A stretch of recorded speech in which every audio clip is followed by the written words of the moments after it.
Examination से अपनी सफलता के मापदंड को नाप लेना ये गलत है। जो बच्चे के लिए आप कह रहे हैं प्रेशर ले लेते हैं, शायद इस डिफरेंस को वो कभी कभी नहीं समझ पाते।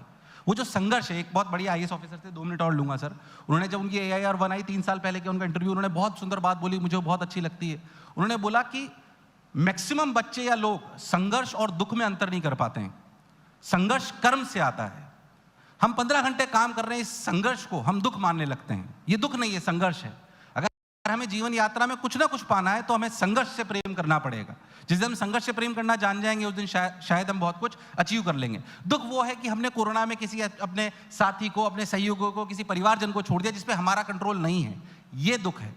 तो पहली बात, हम बच्चे को ये समझाते हैं कि संघर्ष यात्रा है जो जीवन में आपको सफलता की तरफ ले जाएगी। अगर इस डिफरेंस को बच्चा समझ लें तो वाकई वो कुछ ना कुछ कर पाएंगे। मैं मानता हूं कि कुछ अप्रिय घटना कोटा में हुई हैं जो नहीं होनी चाहिए, पर अगर आप परसेंटेज बेसिस पे देखेंगे तो पूरे शहर में स्टूडेंट्स में that is the same percentage.